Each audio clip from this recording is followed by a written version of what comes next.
Do you see that window up there at the Junagadh Fort? It was a pushing window. A pushing window. For the capital punishment, the Muslim king of Junagadh Nawab used to push people from this window on the name of Allah. Well, that's a good place. It's like, in the name of Allah, I push you out of this window. You are dead.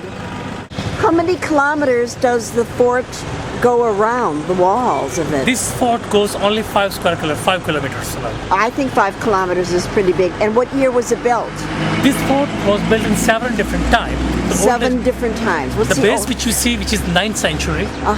Then 11th century again that another king destroyed. 15th century again it was rebuilt. So at present which you see the wall, which is 15th century wall. Uparkot Fort, one of the strongest forts in India because it was built out of rock. Very difficult to conquer. Was it ever conquered? Not by attack, by tricks. It's Junagadh outside there. Population of 700,000? Yes. It's considered small by India standards. Anything under 5 million is considered very small by Indian standards.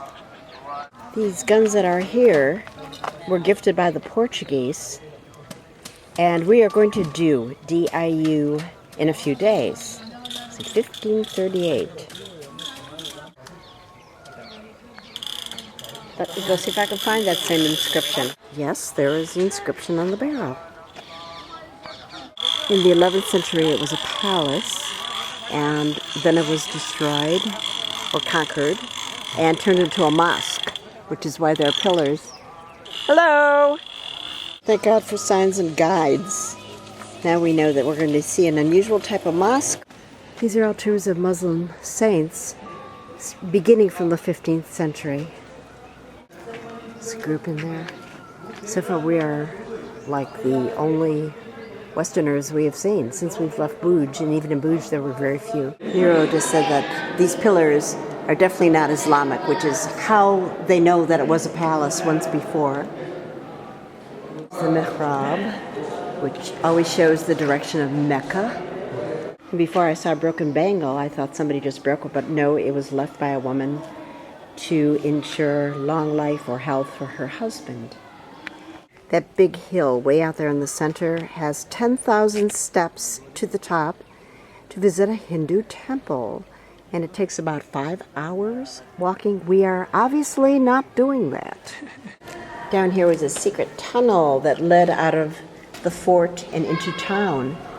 So you can run away and live to fight another day. I just asked Nero what all those round circles were up here carved in, and he said it's a Hindu symbol for the sun. But why?